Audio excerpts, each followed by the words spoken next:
अगर आप भी अपनी ईद की दावत को बहुत ज़्यादा स्पेशल बनाना चाहते हैं तो ये चॉकलेट डिलाइट बनाएं। इस कदर मज़े का बनता है और इस कदर चॉकलेटी होता है कि देखते ही मुंह में पानी आ जाता है। लोग आपकी दावत को पूरा साल याद रखेंगे, इस कदर ये मज़े का बनता है। अब ये मैंने चॉकलेट केक का स्पंज रेडी कर लिया है। इसे तो सबको ही ये बनाना आता है, इसलिए मैंने इसके छोटे छोटे पीसेस में डिवाइड कर लिया है ताकि हम जिस भी ट्रे में इसको सर्व करेंगे तो ये अच्छे से सेट हो जाए। मोल्ड हमारे पास इस तरह का ना हो, गोल वाला हो, जो भी हो, इसलिए मैंने इसको ऐसे मोल्ड में इसमें सेट किया है ट्रे में ताकि बहुत ही अच्छे से सेट हो जाए। अब इसे हम सोक करने के लिए क्या करते हैं, दूध लिया है मैंने नीम गर्म। अब नीम गर्म दूध में मैंने शामिल कर दिया है कंडेंस मिल्क और इसे बहुत अच्छे से हम मिक्स कर लेते हैं। ये देखिए मैंने इस तरीके से इसे मिक्स कर लिया और इसे हम इससे केक पर सोक कर देंगे ताकि हमारा केक जो है बहुत एकदम जूसी सा बने। इस तरीके से मैंने इसको जग में डाल के बनाया है ताकि हमारा डालते हुए बिल्कुल ही बहुत आराम से सेट हो जाए और लगे बिना। स्पून से ज़रा हम करते हैं तो टाइम लगता है। छोटे से जग में मैंने इसको सेट कर लिया है। अब मैंने इसके लिए विप क्रीम ली है। अब विप क्रीम को जब तक ये विप हो जाती है इतनी देर हम इसे कर लेते हैं। अब ये देखिए हमारे पास क्रीम भी बिल्कुल रेडी हो गई है। अब हमने क्रीम की एक लेयर इसके ऊपर लगानी है। इस तरीके से हमने पूरी क्रीम की लेयर लगाकर इसे बहुत अच्छे से सेट कर लेना है। अब ये देखेंगे सेट हो गया है।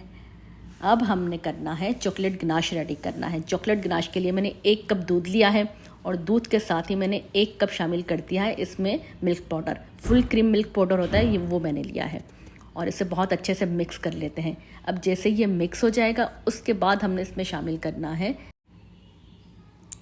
Cocoa powder. कोको पाउडर में मैंने 5 टेबल स्पून भर के ली है कोको पाउडर और इसे भी बहुत अच्छे से मिक्स करेंगे। और 1 कप मैंने चीनी ली है। अब इन दोनों को बहुत अच्छे से मिक्स कर लेते हैं। जब तक ये बहुत अच्छा मिक्स हो जाता है उसके बाद हम इसे फ्लेम पर रख के पकाते हैं।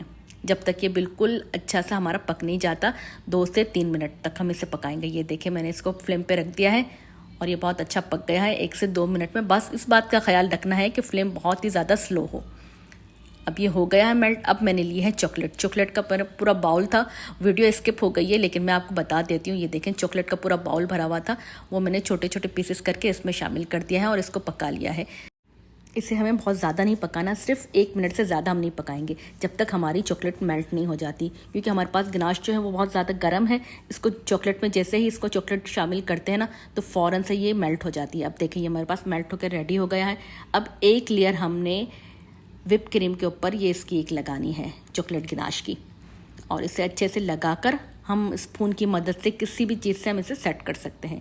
ये देखिए मैंने इसे स्पून की मदद से किया है, आराम से ये हो जाती है, कोई मुश्किल नहीं है इसमें। बस इस तरीके से मैंने इसे लगा लिया है। और ये मैंने देखा दूसरा भी एक ट्रे रेडी की है, उसमें भी मैंने इसी तरह किया है। अब इसे भी चॉकलेट गनाश की एक लेयर इस पर भी लगा देते हैं इस तरीके से और फिर इसे स्पून की मदद से सेट कर लेते हैं। ये देखें बहुत ही अच्छी सेट हो गई है। अब क्रीम से आप चाहे जो भी डिज़ाइन बनाना वो बना लें। मैंने इसमें इस तरह की डिज़ाइन बनाई है, फ्लावर्स बना लिए हैं। आप अपनी मर्ज़ी की कोई भी डिज़ाइन बना सकते हैं। और ये देखें ये हमारे पास ट्रे रेडी हो गई है। अब चॉकलेट चिप लिए हैं और चॉकलेट चिप की चाहे तो आप पूरे इसमें स्प्रिंग कर लें या फिर फ्लावर्स पे डाल दें। आप अपनी मर्ज़ी से कुछ भी सेट कर सकते हैं। और ये देखें मैंने ये सारी ही ट्रे रेडी कर ली हैं और ये इस कदर मज़े का बनता है कि मेहमान आपकी दावत भूलेंगे नहीं।